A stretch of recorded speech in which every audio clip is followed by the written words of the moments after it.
Fala galerinha, tudo bem? Prof. Edu Zenon aqui e eu pensei bastante que tipo de conteúdo que eu ia trazer para vocês e resolvi fazer uma sequência de vídeos. Então se prepare, porque agora, até o fim de março, a gente vai ter conteúdo toda semana falando o que muitas vezes é a maior dúvida dos alunos. Como é que eu começo a minha redação? O que eu preciso? Quais são os pré-requisitos para eu escrever a redação? Então calma, não precisa ficar ali perdido igual o John Travolta que não sabe onde é que tá.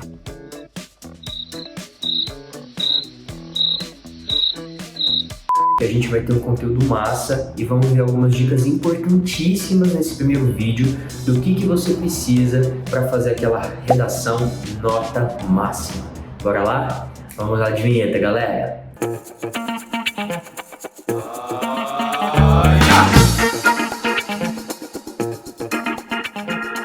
Fala galerinha, tudo jóia?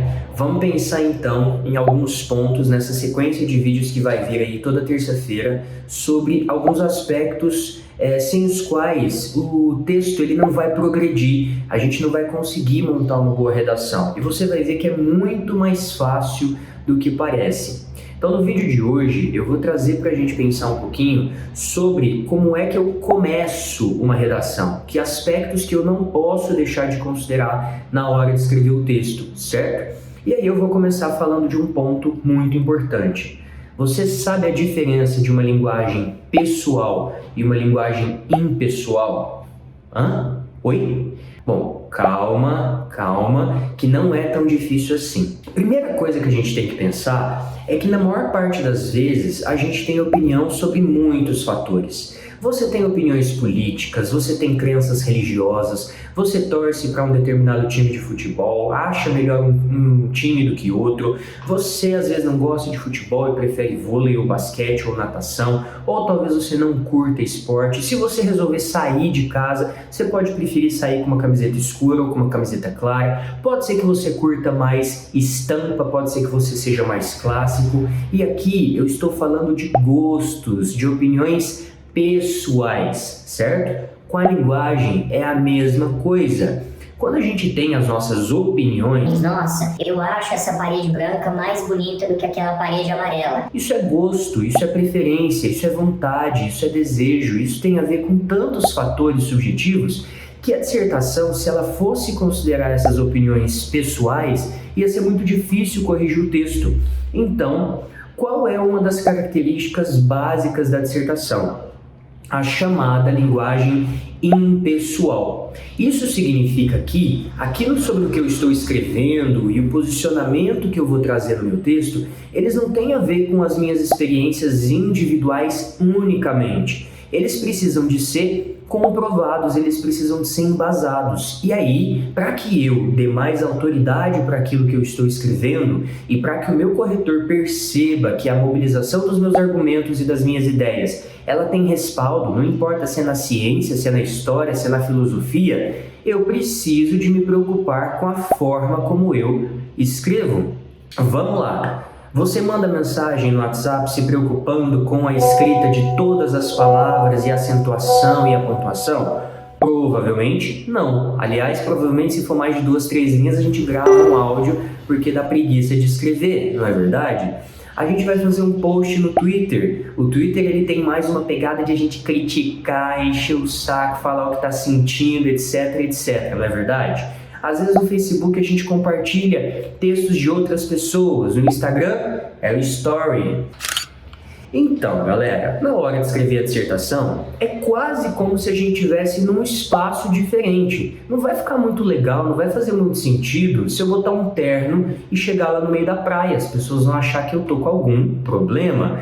Da mesma forma, não vai soar muito adequado eu ir a um tribunal de júri de regata, camiseta, bermuda e chinelo. Aliás, se eu fizer isso, o juiz vai me botar para fora se não me prender por desacato. Então vamos entender um pouco desse fluxo da escrita da redação e o que é uma linguagem considerada impessoal. Vamos lá, você sabe o que é xenofobia? Vamos supor que você vai lá escrever uma redação e o tema, a proposta é xenofobia entre brasileiros. Porque às vezes a gente acha que xenofobia é o preconceito somente com quem vive em outro país, mas não é verdade.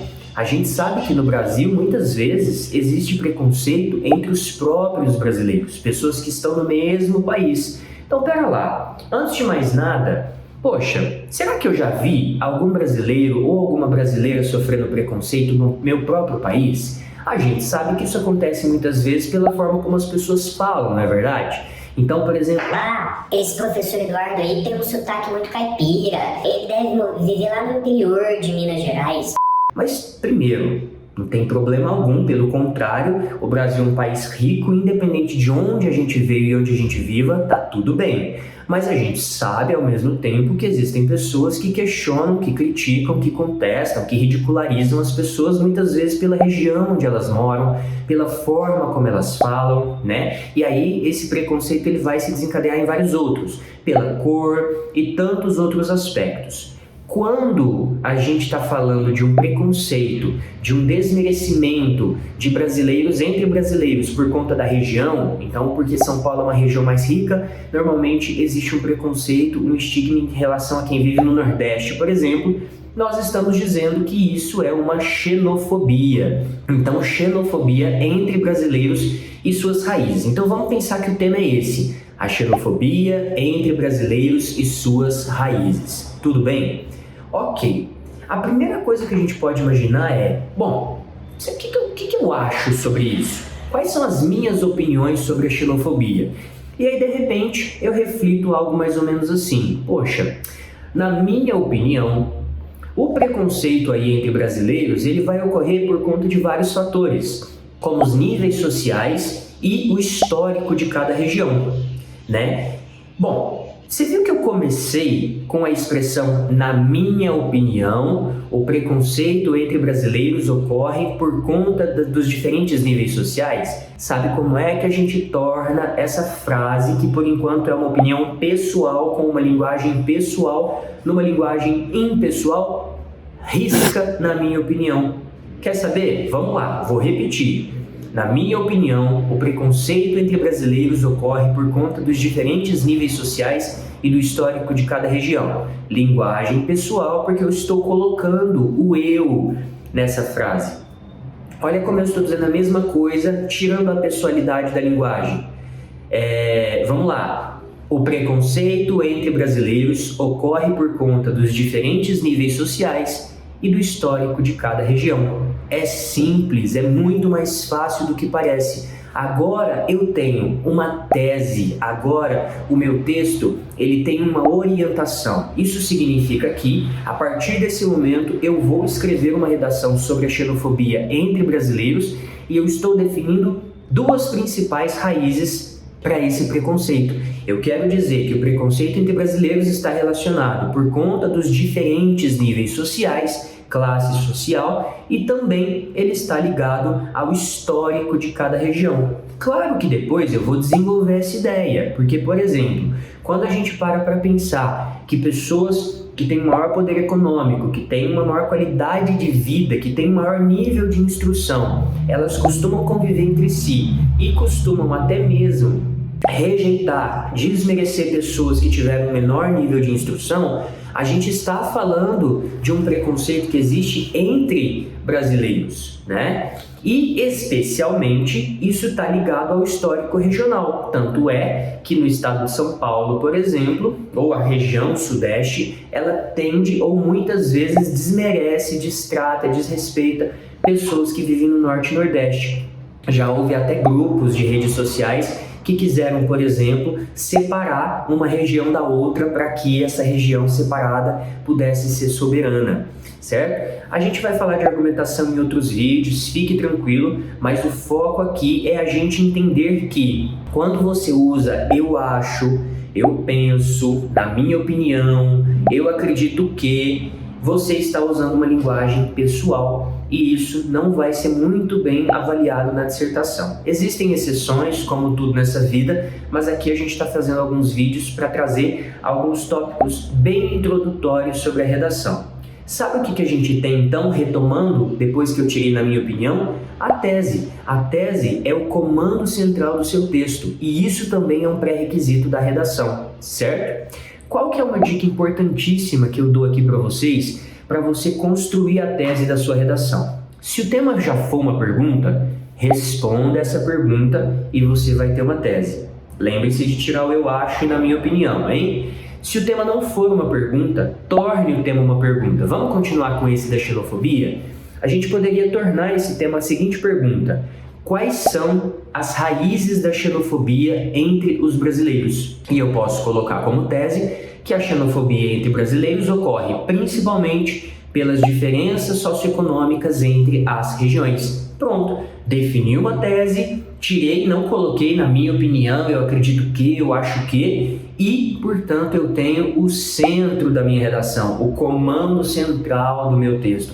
É a partir da tese que todas as outras etapas do meu texto vão ser construídas e vão ser desenvolvidas, certo? Outra dica importante: quando eu tenho uma tese clara, agora eu preciso, assim como um juiz, né, assim como um advogado, na verdade, que tem que defender seu réu, ou um promotor que tem que acusar, eu tenho que provar que aquilo realmente acontece. Então, se eu estou dizendo que a xenofobia entre brasileiros é fruto de desigualdades econômicas entre as regiões, eu tenho que mostrar como acontecem essas desigualdades sociais, ok? Ó, uma música passando aqui, zoom, zoom, ok, passou. Ok, bom, tenho a tese clara, então agora eu vou provar os meus argumentos. Eu vou explicar, por exemplo, em um parágrafo de argumentação, considerando ainda o tema da xenofobia, que existem grupos que são vítimas de xenofobia e esses grupos estão normalmente ligados a um processo histórico de violência e de opressão, que, por sua vez, está ligado a questões regionais. Então, quanto mais ricas as regiões, por exemplo, Sudeste e Sul, que tem um histórico de colonização diferente de regiões Norte e Nordeste, e, portanto, existe um processo de preconceito, certo? Que é causado por conta dessa história e, né, numa perspectiva mais recente, por conta da questão regional também. Na medida em que eu vou mostrando dados e fatos e elementos que sustentam e que comprovam a minha tese, eu estou construindo a minha argumentação, beleza? Outra coisa importante para você evitar, e a mosquinha ainda está passando aqui, não liga não, é que a gente deve evitar generalizações. O que isso significa? Risca da sua dissertação expressões como tudo, sempre, nada, ninguém, todos, porque a generalização ela corre um risco muito grande de te prejudicar na argumentação. Dificilmente tudo é tudo e nada é nada, certo? É claro que se eu faço uma afirmação como os brasileiros fazem parte de uma estrutura social marcada pela desigualdade. Verdade. Realmente, todos os brasileiros fazem parte de uma estrutura social aqui que é marcada pela desigualdade. Porque eu tenho os mais ricos, os de classe média e os mais pobres que vivem no mesmo país. Mas se eu digo, por exemplo, uma frase super clichê como todos os políticos são corruptos, isso é uma generalização que, por mais que eu possa achar, lembra lá do eu acho, eu penso que, na dissertação não é legal a gente usar essa estratégia. Tudo bem?